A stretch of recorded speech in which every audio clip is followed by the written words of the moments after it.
Hello everyone, your friendly neighborhood facilitator for the course sitting here. Just want to come in and provide some more tips for you. First and foremost, when you log into your class, you will probably notice little blue dots if you have a grade, if your project has been graded. But also over on this side, you see this wonderful thing that says feedback, recent feedback. Yeah, you might want to read that. Let's take, for instance, Mr. Test Student here. And Mr. Test Student goes into his feedback and he says, oh, and he's reading, oh, I went above and beyond. Ooh, someone went above and beyond. So then you come down here and there's something mentioned about framing. Framing the view. What? Framing the view.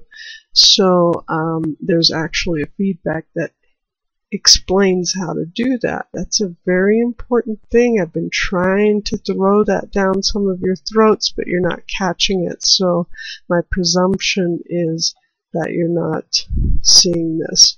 So I really want you to know that there are feedbacks, and you should read your feedback. Number 2, this models, materials, and textures. Okay, over in the announcements, there are in week 4, we talk about what's due next. And I've had people saying, I can't get the brick texture. Yes, you can. If you purchased your book, you can get that information by going to the website. But I did supply a color texture, a specular texture, and a normal texture here, so you can actually click on the image, save image as, and save this. I'm just going to slap these into my phone. You really only need the first 2, but some components use the black and white for another feature.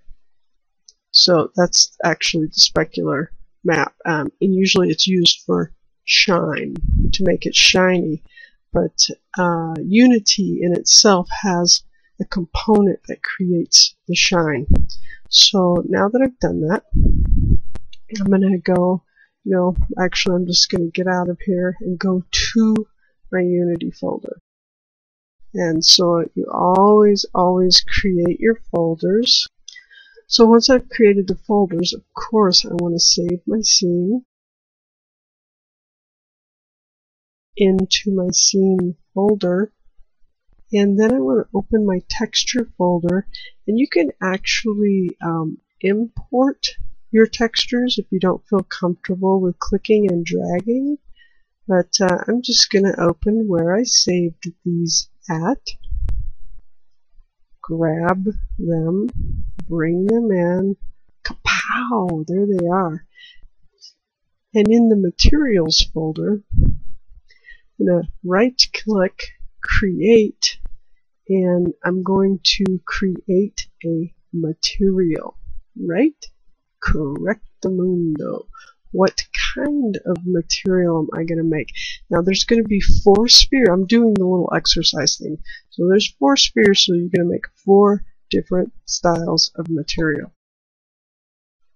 So actually, I'm going to use a standard specular. So in the normal map is where you'll place the normal map. See how the sphere changed right here in your materials, and then in your mini map, we're just going to put the wall, the brick wall. Look at that, bam, and you'll find your smoothness and all that good stuff in there. And when you get your shininess, you'll also find another bar for shininess. Okay, so that's just how to create the materials.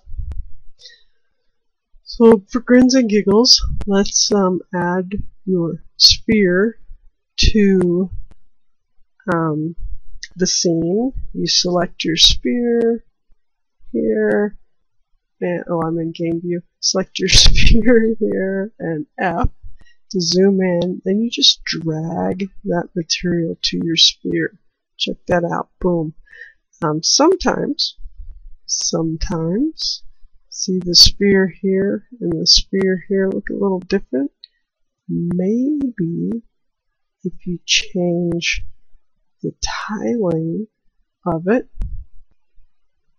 and how many sets of tiling there is. So we had to change it not only on the normal map but also on the texture itself. So that changed our sphere here. Look at that. Bam! Wow! Woo. Next thing, aligning the view. Align the view. Select the main camera. Game objects align with view. Very, very important. I can't stress that enough. Okay, that's the tip for today.